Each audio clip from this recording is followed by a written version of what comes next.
Welcome to another edition of the now award-winning EmpowerLA Podcast, the podcast where we discuss all things neighborhood councils with the people who live, work, and play in the city of LA. I am your host, Brett Shears from the Department of Neighborhood Empowerment. Our guest today is Nazario Sauceda, outgoing director of the Bureau of Street Services. Throughout his career, Nazario has worked to develop as strong a relationship with the neighborhood councils as anyone out there. And in our conversation, he stresses the important role his agency plays in the everyday lives of Angelenos. What we do directly and critically impacts the quality of life, of the residents and of the city of Los Angeles. How Street Services has evolved in its approach to maintaining our city's infrastructure. We walked away from the one-size-fits-all because we know for a fact that each neighborhood council has a different DNA. And how being active on your neighborhood council can help you improve your community. A lot of neighborhood councils immediately understood that through participation, right, they would get a lot of the rewards. I hope you enjoy.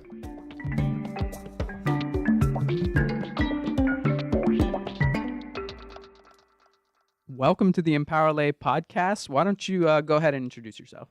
Hi, and thank you for the invitation. My name is Nazario Sauceda. I'm the director of the Bureau of Street Services of the Department of Public Works of the City of Los Angeles. All right, Nazario, thank you so much for taking the time to be here.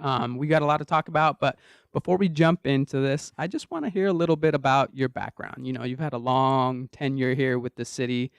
What has got you to this point? Tell me about who you are, where you come from, and how you got to this point in your career. Well, thank you for number one again for the invitation. Yes, it's been 30 years since I joined the city family, and it's been a pleasure, a privilege, and I'm very, very humbled to call myself a civil service employee because I really enjoy and I'm really passionate about providing services to the residents of this great city.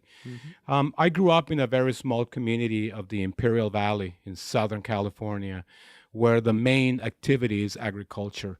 Well, right when I was like 9 or 10 or 11, I didn't see myself as dedicating the rest of my life to agriculture. Right. So I decided to leave my hometown and come to LA to study my undergraduates and subsequently my master's degrees.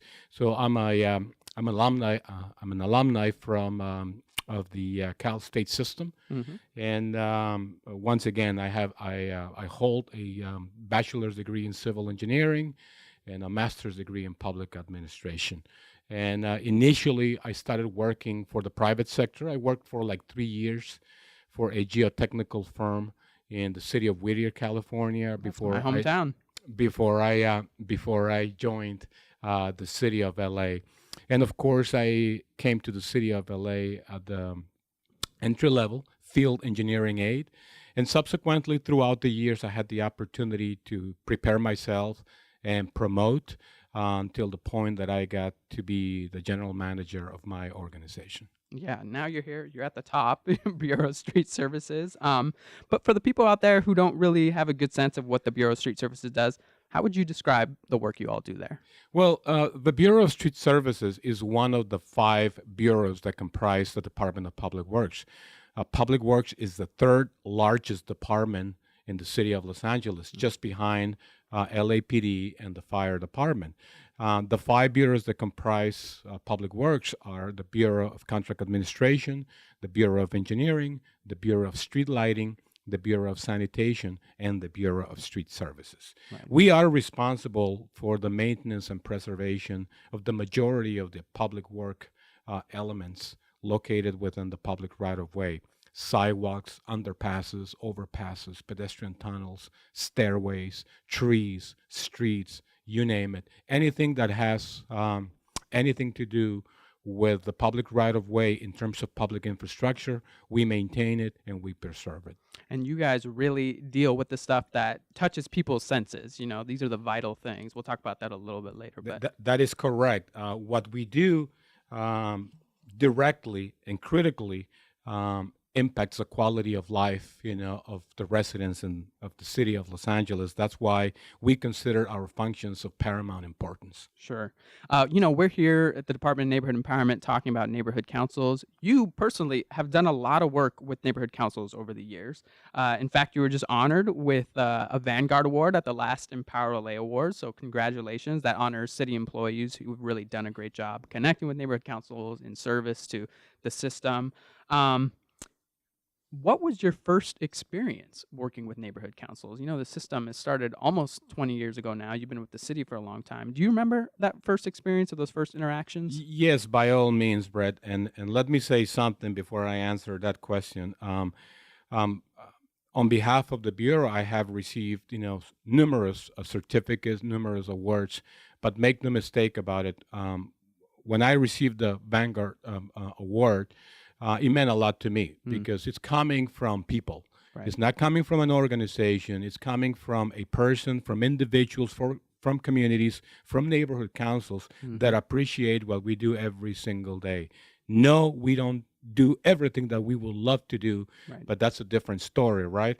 But in the meantime, receiving this award meant a lot to us because that means that we have a great connection with the neighborhood councils, and you use the word connection, and that is the real variable bit that exists in the equation that involves neighborhood councils and the city agencies. By all means, since the embryonic phase of the neighborhood councils, I've been involved. Yeah. Make no mistake about it. My predecessor, Bill Robertson, was also a believer of working with the communities to achieve more. And when I became the director of the Bureau of Street Services over 8 years ago, it was my goal to meet every single neighborhood council. At that time, we had something like 75 or so. Previously, I was involved in an effort led by USC to create an MOU between the neighborhood councils and the Department of Public Works. So I interacted. At that time, 4 neighborhood councils were selected. I don't really remember which ones. I think it was North Hollywood, Toluca Lake, Studio City, and the last one, escapes my mind. But at that time, I personally interacted with representatives from each one of the neighborhood councils, and this was a interaction that took place during several weekends. And as a result of this interaction, we developed a plan, a strategy to work together, to collaborate, to help each other to accomplish mutual goals. That was the first time, and this was in 2004, if I'm not mistaken. Professor Cooper from USC was the professor leading this effort. Subsequently, like I mentioned before, I took the time to meet with every neighborhood council. I went to every neighborhood council and I told them the story of the Bureau, what we can do, what we don't have the ability to provide at this point. You got to understand that in 2007, 2008, 2009, 10 years ago, that's when the financial crisis hit LA. Right. The Bureau got devastated, losing approximately 40% of its employees, right? Wow. So, but still the expectations to fix sidewalk, trees, streets was there. Those don't go away. Right, they don't go away. You're right. So subsequently, it was my goal to engage neighborhood councils. I told them that, and I convinced them that that if they participated, they would get the rewards. And what do I mean with that? I invited them to be honorary employees of the Bureau of Street Services. No one knows their streets, their sidewalks, and their trees better than the residents. So if you know the condition, if you see something, don't ignore it, report it. Understandably, some people were very skeptic. They didn't say, well, that's not going to happen. That's not the way government works. And I told them, try me. And as a result, a lot of neighborhood councils immediately understood that through participation, right, they would get a lot of the rewards. I remember vividly having interactions and conversations with Jill Barat, from the Sherman Oaks neighborhood council, and she was the first one that took this opportunity, and subsequently, she took the opportunity of using the bureau as a mechanism to get more services. Right. As a result of my interaction with the neighborhood councils, we created a program in the bureau called City Services, where neighborhood councils could hire the bureau to do work that we couldn't do during the week because we had an extensive backlog. We could do this work during the weekend. So neighborhood councils could rent a tree trimming crew, a pothole crew, a sweeper. We could perform cleaning, et cetera, et cetera, et cetera. So right from the beginning, our interaction with neighborhood councils has been, tremendous. We never vacillated about seeing neighborhood councils as an opportunity, as a tool to accomplish more with less. So you've had all these interactions, and this sounds great. How would you characterize, either the relationship or the system, the activity that you've seen from neighborhood councils? What do they make? What images do they conjure up? What kind of, That is an excellent question, Brett, simply because LA is so big, right? We cover approximately 475 square miles, and the demographics in LA are different, right? Trust me, the DNA in the Palisades is totally different than the DNA in Pacoima. I mean, the demographics in Wilmington are different than the demographics in the West Valley, let alone that the needs of the neighborhoods are different as well. For some neighborhoods, illegal dumping could be a quality of life issue that is crucial, that is critical, right?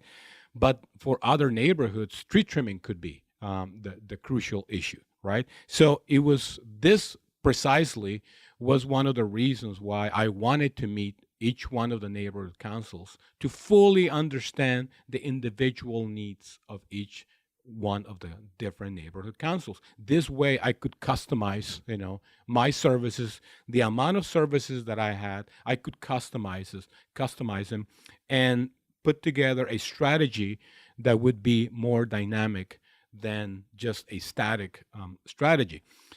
For example, if I know that tree trimming is critical in a certain area, I would put more resources in that particular area than in other areas where tree trimming was not that critical, right? So using a dynamic approach allowed the Bureau of Street Services to do more with less and to satisfy the needs of the individual neighborhood councils. We walked away from the one size fits all because we know for a fact that each neighborhood council has a different DNA. That's right. And I mean, it sounds to me, for the people who don't understand the relevance of the neighborhood council system, is that you really are looking to them for a lot of this insight about what you're talking about, the needs of the neighborhood, the identity of it, the actual DNA that we're talking about. So, for those people who aren't involved in the system, they are missing this amazing opportunity to talk about one of the direct and most important providers of this highly visible service. So I thank you for engaging the neighborhood council system in that. You talked about all these experiences. Was there, in addition to, the first interactions that you had, is there any particular memorable experience that sticks out with neighborhood councils? More than anything, I don't tend to put a lot of value once again on certain things. What I value is the personal touch, the personal interaction. I have developed, I think, among all the great successes, the stories that we have as a result of this interaction with the neighborhood councils, is that I think the one that I'm going to take with me when I retire is that I created lifetime friendships, with the neighborhood councils. I mean, I had the opportunity to meet a lot of fantastic, wonderful people that care, and people that are extremely passionate about, improving, not moving, but improving their neighborhoods, right? And when you think about it, these are individuals that have daytime jobs like everyone else, but at night they're strategizing, they're talking about ways to get their neighborhoods to be better, to be cleaner, to be more livable, to be more accessible, right? And I value that a lot because for me it means that this group of people, those people that are engaged, really want the best for their community. So in meeting with them, in understanding their predicaments, their challenges, we got to understand each other very, very well. And that created a bond that will last a lifetime. For many stakeholders in the city, whether they live here, work here, or travel to Los Angeles, the quality of our streets seems to have a very, visceral relationship to the quality of life. People use that term so, commonly now, quality of life. Do you think it's a fair way to think about things? Meaning, when you talk about the state of our streets, the state of, the visual public elements in our city, should that be so directly related to quality of life? Is that a fair way to think about it? I strongly believe that the condition of the infrastructure directly impacts the quality of life of the residents of any city, not only the city of Los Angeles. The statement that you just made, Brett, applies to every resident of every city in this great nation. And I've had the opportunity to visit a lot of cities around the world. Right. And trust me, when I speak to my colleagues in different cities, London, Paris, Mexico City, Santiago de Chile, et cetera, we all agree on the statement that you just made. Residents feel that one of their main services should always be, street repair, right? And understandably, I feel exactly the same way. Now, in terms of streets in LA, we need to understand first the magnitude of the challenge that we have in LA. We have approximately 28,000 lane miles of streets in LA. All right, Brett. The math doesn't add up. How does that? You just said we have 28,000. You may say, well, what's crazy. that, Brett? I mean, you're not. I cannot visualize 28,000. Well, I'm going to give you an analogy. 28,000 lane miles is equivalent to a 10-lane freeway between LA and New York, and that is equivalent to a 2-lane freeway between LA and Paris, France. So think about the magnitude of our street network. And when you think sometimes about, especially during the years of recession, we had maybe 12, 13, 14 pothole trucks. Now, try to place those 14 pothole trucks between here and Paris, France. Do you think that we had enough pothole trucks to fix the streets? I bet you wish it could be one direct line of streets or two direct lines, because that would make your job a lot easier. But most recently, again, and under the current administration, our mayor gave us the ability to rehire again. So we are building up our teams. We're getting more people, but at the same time, we're using technologies now. We basically decided not to use pencil and paper anymore. All our pothole trucks are equipped with the most advanced technologies, GPS system, tablets. So immediately as the pothole trucks go to places, they automatically refresh the screen. They look for the nearest possible pothole. Sometimes they may be fixing a location, right now, I'm going to say at 115, and a new request comes at 116. So by the time they're done with the location where they're working, the new request may show up on the screen, and they can go to that location and repair that location within a matter of minutes or hours. Going back to the condition of the streets, I know it is hard to believe, but the streets in LA are getting a lot better. Every 3 years, the Bureau of Street Services releases a study that is called the State of the Streets in Los Angeles. Every 3 years. Our most recent study was completed in 2018. And we can tell you right now that 55% of the street network is in good condition. 20% is in fair condition, and 25% is in poor condition. So only 1/4 of the street system is in poor condition. But when you think about 1/4 of 28,000 lane miles, it's equivalent to the city of Burbank. So we have, in terms of bad streets, something as big as the city of Burbank or the city of Glendale, right? Because our street system is so big. But what this means also, I tend to look at the positive side. For every 10 streets you see in a neighborhood, right, you're going to find 8 that are in fair to good condition, and 2 that are in poor condition. So one of the biggest challenges that we have in LA is concrete streets, right? Concrete streets are streets that are extremely old, right? And we don't have the capacity nor the ability to reconstruct the streets. So unfortunately, those are the streets that are in terrible condition. They represent a lot of the 25% because to date, we still don't have the additional funding to address concrete streets. We've been working very closely with quite a few council members and the mayor's office, and we're trying to secure some funding this year to start addressing concrete streets. But overall, the streets are in good shape. Now, I invite you, Brett, on our website.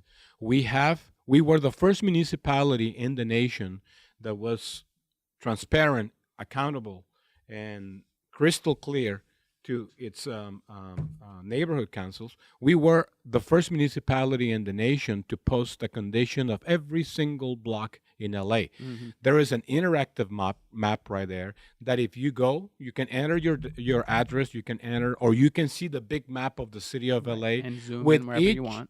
with each one of the 70,000 city blocks that we have in LA, and we'll tell you the condition of the streets. So we were the first municipality in the nation and arguably in the world that, given the size of our network, took the opportunity to be clear and transparent, right, to our residents. There's nothing for us to hide. The streets are getting better, but it takes time to improve the streets in LA.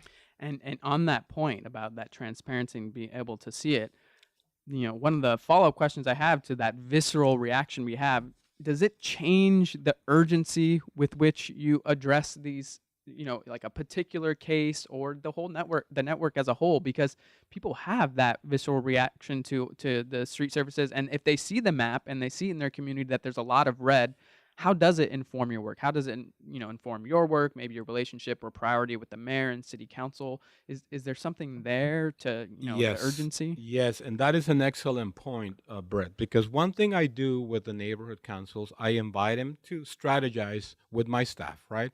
So we determine, needless to say, it is impossible to fix all the streets in 1 year, right? So it takes years of working certain streets, right, in order to complete a big grid within the neighborhood council. But you have to understand that neighborhood councils are the smallest area in terms of jurisdiction within the city of LA. You got, of course, areas. You got neighborhood councils, right? And neighborhood councils, are part of council districts, right? So one of our strategies to ensure equity within the city of LA is to ensure that every council district, represents or has what we call a pavement condition index. Pavement condition index, or better known in the world as PCI, it's the unit used by great municipalities, big municipalities, right, to determine what is the condition of the streets. If a PCI is 100, that's because we just paved the street, right, and obviously is the best score. If it's 0, it's because the street is probably is dust right now, right? Thankfully, there aren't many. We don't have any zeros in LA. There's some bad ones. But what we do in case someone needs to know, we posted our state of the streets report on our website, bss.lacity.org, right? And then you can read the report. Our average condition in LA is 68, which is 6 points higher than when we were in 2008 and 2009. So in the last 10 years, we have increased, the pavement condition, right, in the city of LA. The majority of the municipalities in the state of California during the same time lost PCI. Yeah. So I got every municipality in the nation, every municipality in the state, and the Foundation for Pavement Preservation, which, by the way, gave the Bureau of Street Services an award 2 years ago as, having the best pavement preservation program in the nation. Mm-hmm. Again, I'm not saying we have the best streets, no, but we have the best system. We have a good strategy, right? And it takes time to get to where we need to be, and Right. it takes funding as well. But going back to the condition of the streets and the term equity, we make sure that all 15 council offices have a similar PCI, and that PCI needs to be similar to the average of the city. Mm-hmm. So if the city's average is 68, every council district from 1 through 15, their average PCI is in the neighborhood of 68. Could be a little higher, 69, could be a little lower, 67, but technically the difference between 1 or 2 points of PCI is very minimal, right? So that is a way to provide equity. So when people say, "Oh, the streets in certain part of the city are better than," no, that's incorrect. That's a perception, and we understand that perhaps certain areas of that particular council district may be in state of disrepair. We get it. But overall, the average condition of each council district in LA is very similar. They're all in the neighborhood of 68. All right, so we've talked a lot about the neighborhood level perspective.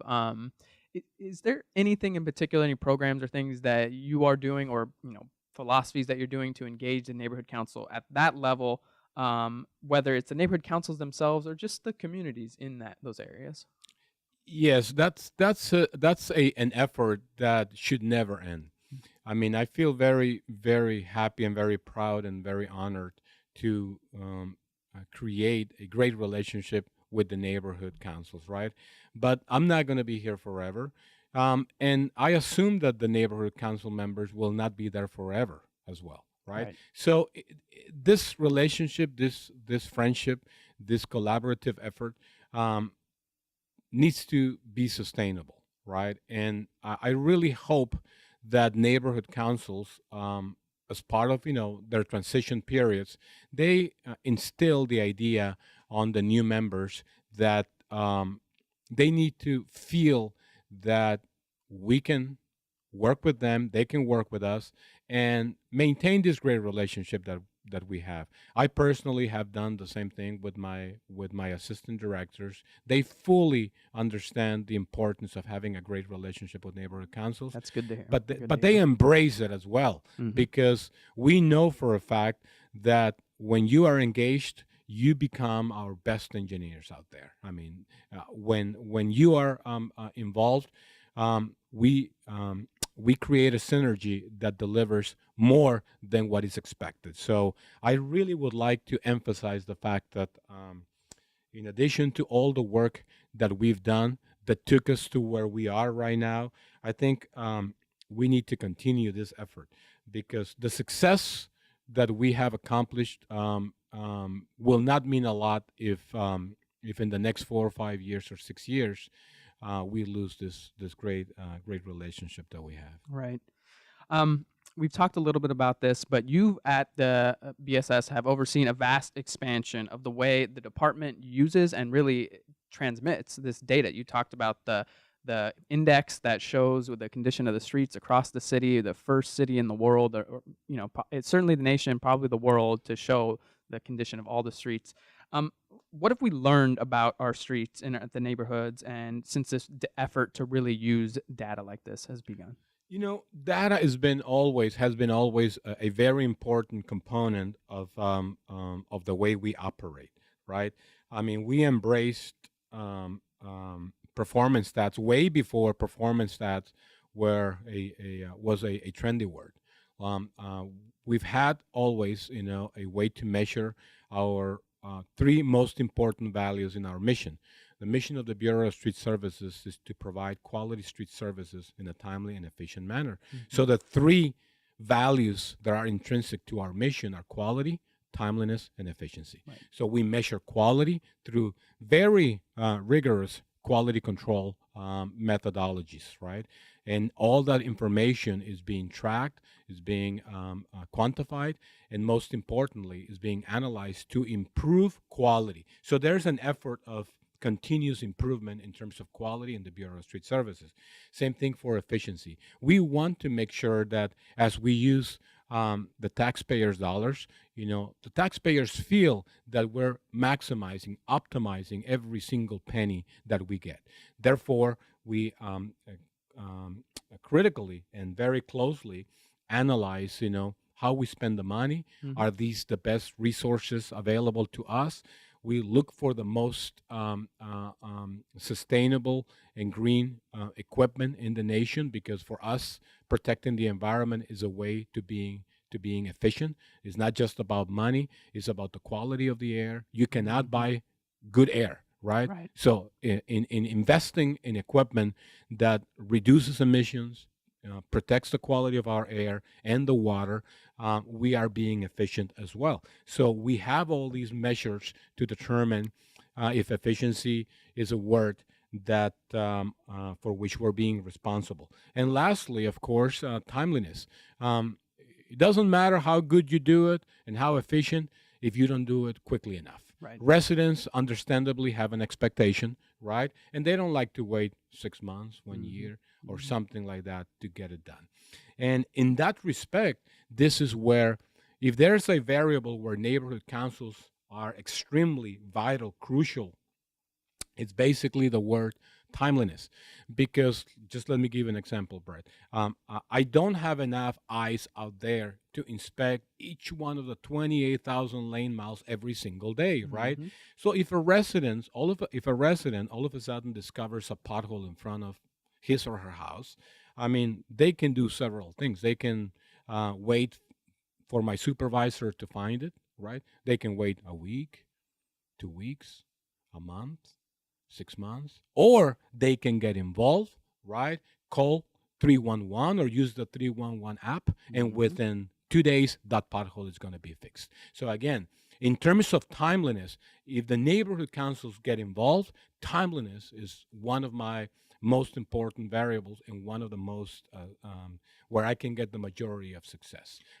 And you just anticipated my next question. It was really, how can neighborhood council peoples interact with this data process? They are all data points. They are the people who provide you this information. And we cannot stress this enough. In my area that I service in South LA, Marquise Harris Dawson is the councilman. He has done such an incredible job of getting that point across to people, that they are all data points. And I have to say that you all have done exactly what I think is intended. It was a hypothesis that if you put more data into the system, this 311 system, you would get more responsiveness. And I think that's exactly what happened. So I cannot underscore that point enough.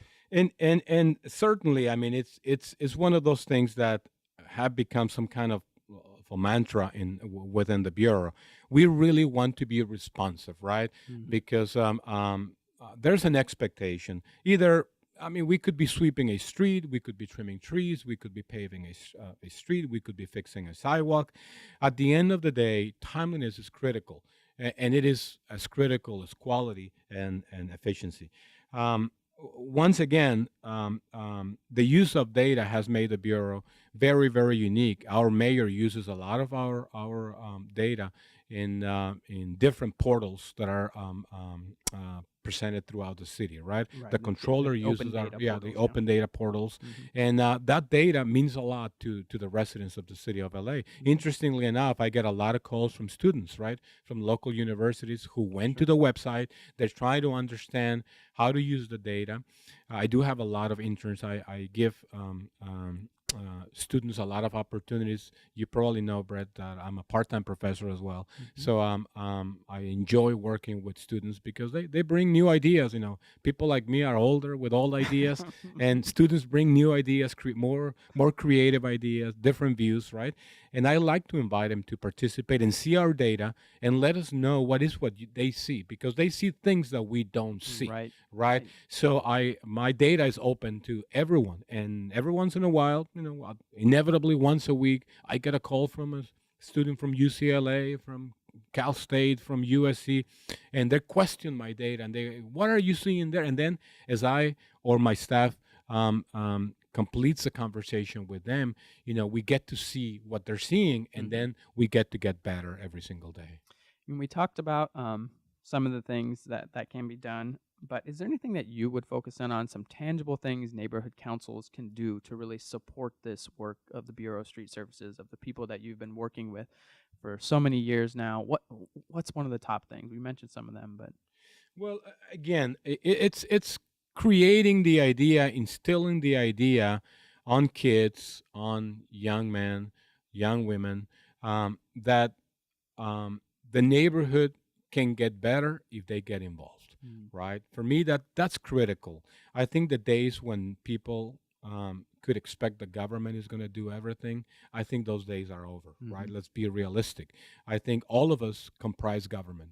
Residents. I'm a resident as well, right? I am a resident, and I do my part as well. So being part of it, that's why neighborhood councils, are so important, because you have been empowered as a neighborhood to make decisions, to have a voice, right? And that voice needs to be heard, and it's being heard by general managers, by elected officials, by appointed officials, right? But you need to keep the flame that needs to exist within the neighborhood council. You cannot be an object that needs a force to be moved. No. You need to create your own synergy. You need to create your own energy to move, right? Because all of a sudden, if you're just expecting government to tell you what to do and how to do it, all of a sudden it's no longer you making the decisions. And that's the purpose of empowerment. I'm not going to say that everything has been perfect with neighborhood councils, Brett, because years ago I had to interact with a lot of neighborhood councils that were not well organized. And I know there's a handful somewhere that are not well organized, and they're losing track of what a neighborhood council should be, and the vision of the neighborhood council, understanding the priorities of the neighborhood, how to get to those priorities, how to understand the mechanisms that are in place in the city of LA for them to accomplish their goals, how to work with their elected officials. And that's, I think, where neighborhood councils can grow in exponential proportions. The more you understand the system, the more opportunities you're going to have. Nazario, you sound like a man who knows the system so well. Are you going to run for a neighborhood council seat in your retirement? Well, not really. I may join one, but that's if I have the time between travelings and doing other things. Okay, well, I hope you use your time well. I know you will. So one of the last questions we always ask all of our guests, and you mentioned it just briefly now, but we are the Department of Neighborhood Empowerment. What does that word empowerment mean to you? Empowerment means a lot to me. It's the opportunity for an individual, a group of individuals, or a city to think. You have been empowered to think first, right? To strategize, to take action, and to lead. To lead the city, because empowerment is not just only about giving you the opportunity to make decisions, but it's also an opportunity to make you accountable for those decisions. I remember vividly under Mayor James Hahn. Mayor James Hahn gave each neighborhood council $100,000 so they could pick streets to be paved. I'm not sure if you remember that, Bert. No, I don't. But that sounds and that was an opportunity to give neighborhood councils the chance to determine which streets that they wanted in their neighborhoods to be resurfaced or slurry sealed, right? So the interesting part is that the well-organized neighborhoods worked very well with the Bureau. Okay, Nazario, show me the other streets you're doing in my neighborhood. We're going to put together grids. We're going to work very well. And we spend their money, their $100,000. In reality, $100,000 is not a lot, but it's the opportunity for you as a neighborhood council to make decisions, right? So it was very successful in 50% of the neighborhood councils. The other neighborhood councils, couldn't decide. And for the first time, they felt my predicament. Yeah. They felt my dilemma. Not having enough money to do it all. You don't have unlimited resources? Exactly. So all of a sudden, they realize, wow, how difficult it is for poor Nazario and street services to select streets when you don't have enough money to pave all 10. You only have enough money to pave 3. So 3 of your kids are going to be happy, 7 will be unhappy, right? So that was a great opportunity for them to realize that the system provides an opportunity for them to think, strategize, and work with the different agencies. I'm not the only agency. Of course, there are other agencies that are more important, perhaps the street services, LAPD, fire department, and of course, the opportunity for neighborhood councils to create specific strategic plans with each different city department is there. Use that power, develop that power, make those decisions, and make people accountable, make general managers accountable. I want to thank you so much for all the time that you've given us today. Before we go, did you have any final thoughts? Anything you wanted to plug? You talked about the website. You talked about the concrete index. I mean, the pavement index, condition index, anything like that? Yes, by all means. Once again, I want to thank you, Brett, for the opportunity to talk to you and in a way to all the neighborhood councils. Again, it's been a privilege and honor, to work for the city of Los Angeles, the greatest city in the world, and more than anything, to provide services to the residents of our city. I know the residents are unique in every corner of the city. Each one has different needs, but at the same time, make no mistake about it. What we have, it's an opportunity here to work together and to develop plans, develop strategic plans, look for ways to fund them, right? Set targets, goals, trajectories, and in the end, accomplish those goals to create successes throughout the city. And these successes, once again, don't need to be temporary. They must be permanent. Okay, thank you for those final thoughts. I wish I had another Vanguard cool award to give you just for this conversation, but thank you so much. Thank you so much, Brett. We'll see you around. Thank you so much for listening to today's episode of the EmpowerLA Podcast. As always, you can learn more about the neighborhood council system at EmpowerLA.org, where you can find information about all the neighborhood councils that make the city of LA a better place. You can also check out our show notes for the episode if you want to learn a bit more about Nazario and the Bureau of Street Services. The EmpowerLA Podcast is available in a variety of formats for all your listening needs. If you are so inclined, please leave us a review so we can get the word out about neighborhood councils. Thank you for your support.